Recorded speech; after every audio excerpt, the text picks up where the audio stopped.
Hi friend, good evening to all of you. Online study Gyan Kutiya में आप सभी का स्वागत है। आज हम लेकर के आए हैं चैप्टर नंबर 6 पर्यावरणीय अनुकूलन। मैं शिवा सर, चलते हैं आप लोग की तरफ क्वेश्चन की तरफ। तो आज का इंट्रोडक्शन है, भूमिका है प्रत्येक जीव। इसका थोड़ा सा हम लोग देखिएगा। प्रत्येक जीव एक विशिष्ट, कह रहा है कि प्रत्येक जीव एक विशिष्ट पर्यावरण में पर्यावास में रहने के लिए अनुकूलित होता है। हम जानते हैं कि नारियल को रेगिस्तान में नहीं उगाया जा सकता है और ऊँट समुद्र में जीवित नहीं रह सकता है, अर्थात नारियल व ऊँट इन पर्यावरणीय परिस्थिति के प्रति अनुकूलित नहीं होता है। किसी जीव तथा पौधे की बनावट या व्यवहार या जीने की पद्धति जिनकी सहायता से वह किसी विशेष पर्यावरण में जीवित रहता है, अनुकूलन कहलाता है। उसको हम लोग अनुकूलन बोलते हैं।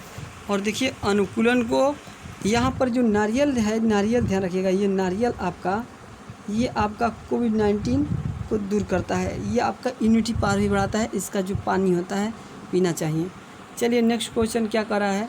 मछलियों में गलफड़ों और गिल्स और पंख फैन की उपस्थिति जलीय परिवास के प्रति अनुकूलन के उदाहरण हैं। सामान्य शब्दों में अनुकूलन का अर्थ किसी भी जंतु या पौधे की संरचना या व्यवहार में उस परिवर्तन से हैं जो उससे आवास में रहने में मदद करता है। पर्यावरणीय अनुकूलन को जीवों के द्वारा उनके पर्यावरण में विभिन्न परिस्थितियों से सामंजस्य स्थापित करने की उनकी क्षमता से भी दर्शाता है।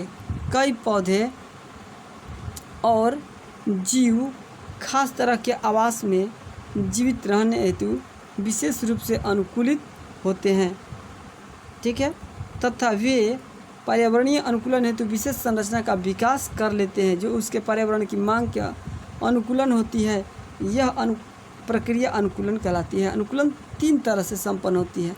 अनुकूलन जो होती है 3 तरह से संपन्न होती है। देखिएगा, पहला है वंशागत अनुकूलन। यहाँ देखिए वंशागत है, दूसरा है उपार्जन और तीसरा है पारिस्थितिकीय।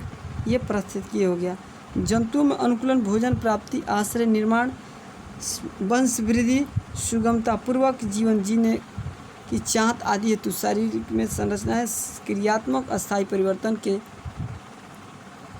समन्वय के रूप में होता है। उसके आवास में जीवित रहने में मदद करता है। पौधे की अनुकूलता में पत्तियों के प्रकार में अन्य शारीरिक संरचनाएं आती है। इसके अलावा कुछ पौधे में विशेष अनुकूलन पाई जाती है। अनुकूलन के 3 प्रकार होते हैं, संरचनात्मक, व्यवहारात्मक एवं शारीरिक। और संरचनात्मक अनुकूलन के बारे में हम लोग जानेंगे। संरचनात्मक अनुकूलन क्या होता है, तो यह अनुकूलन शारीरिक संरचना जैसे किसी जीव के शरीर के आकार, रंग, देखिएगा, अंग के आदि में संबंधित होता है। उदाहरण के लिए मरुलुमड़ी में ऊष्मा विकिरण के लिए बड़े कान होते हैं, जबकि ध्रुवीय आर्कटिक लोमड़ी में शारीरिक ऊष्मा को बनाए रखने हेतु छोटी कान होती है। इसी तरह सफ़ेद ध्रुवीय भालू के सफ़ेद रंग एवं धब्बेदार तेंदुए होते हैं। आगे देखिएगा,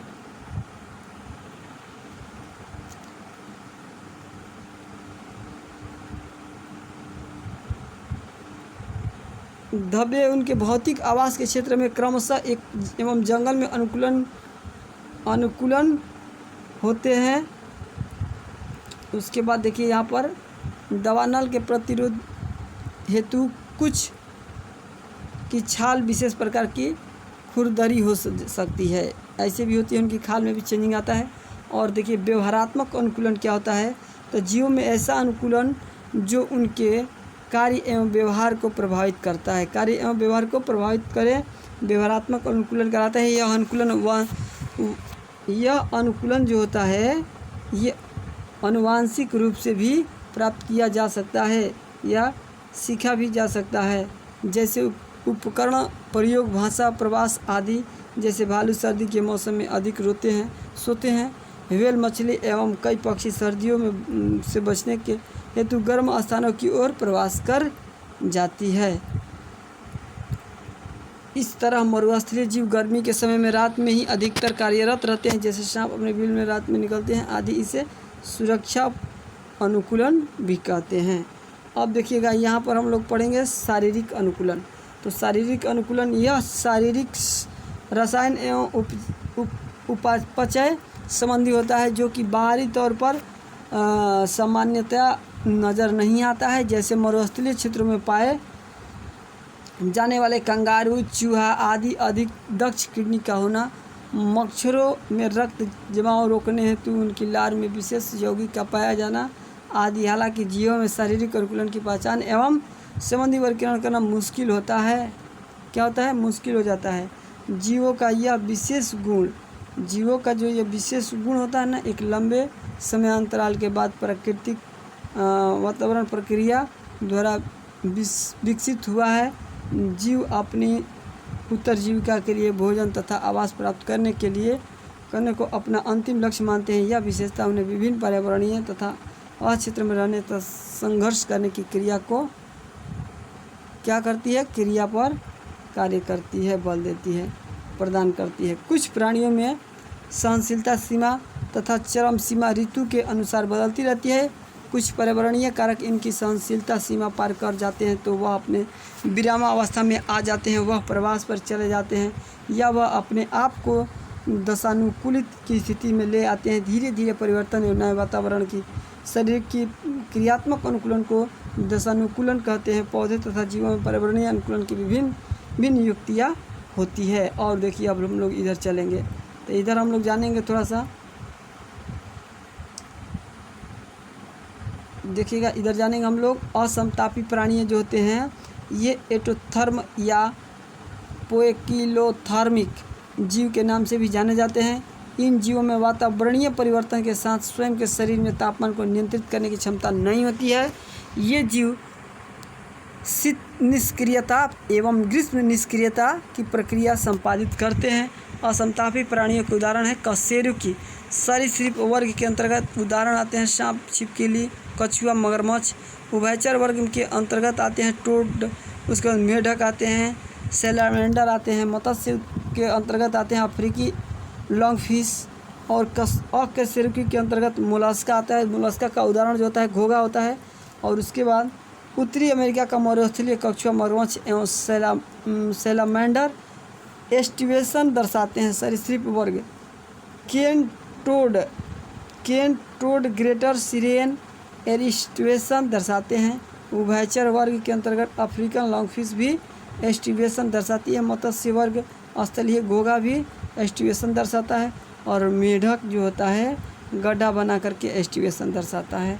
और यहाँ पर देखिए, यहाँ पर ये देखिए यही दर्शा रहा है, ये आपका कछुआ है, यहाँ पर ये आपका क्या है, तो ये आपका कछुआ हो गया, और ये मेढक हो गया, ये अपना जो गड्ढा बना करके एस्टिवेशन दर्शा रहा है। ये छिपकली हो गई, ये भी एस्टिवेशन दर्शा रही है। ये केचुआ है, और ये धरातलीय घोंघा है, ये अफ्रीकन लॉन्गफिश है।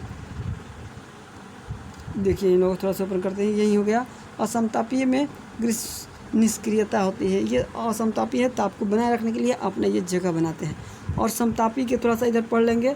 ये एडोथर्म या होमोयोथर्मिक जीव के नाम से भी जाने जाते हैं। ये अपने शरीर में तापमान को नियंत्रित करने में सक्षम होते हैं एवं वातावरण के तापमान के साथ में परिवर्तन नहीं करते हैं। इन जीवों में शीत निष्क्रियता या ग्रीष्म निष्क्रियता की प्रक्रिया का दिखना दुर्लभ है, किंतु अपवादन स्वरूप कुछ जीवों में यह प्रक्रिया पाई जाती है। समतापी प्राणियों के उदाहरण है कशेरुकी। स्तनधारी वर्ग उदाहरण मनुष्य, शेर, कुत्ता। पक्षी वर्ग उदाहरण कबूतर। समतापी प्राणियों के कुछ प्राणी अपनी प्रकृति के अपवादन स्वरूप शीत निष्क्रियता दर्शाते हैं। जैसे उदाहरण वर्ग में स्तनधारी अंडार्कटिका में हो गया, रोडेसिया धरातलीय गिलहरी जो होती है। और उसके बाद प्राइमेट्स के अंतर्गत आते हैं फैट टेल्ड ड्वार्फ लेमूर। उसके बाद कीरोप्टेरा के अंतर्गत चमगादड़ आते हैं। कार्निवोरा के अंतर्गत जो आते हैं काला भालू आते हैं, ध्रुवीय भालू आते हैं, इसके अंतर्गत सब आते हैं। और ये देखिए यहाँ पर यही आपका ये ध्रुवीय भालू है, ये आपका ध्रुवीय भालू हो गया। और ध्रुवीय भालू है, ये आ गया हेजहॉग है, और ये हो गया काला भालू, और ये चमगादड़ आपका बन गया। और ये हो गया चिंपमुक्स है, ये देखिए ये चिंपमुक्स है। ये क्या है? ये चिंपमुक्स है। हेजहॉग है, ये चिंपमुक्स है आपका। कहता है कि अपवाद स्वरूप कुछ स्तनधारियों द्वारा सर्दियों में शीत निष्क्रियता आती है, तब इतने के लिए सभी लोग को धन्यवाद। आगे फिर मिलेंगे कल, तब तक के लिए सभी लोग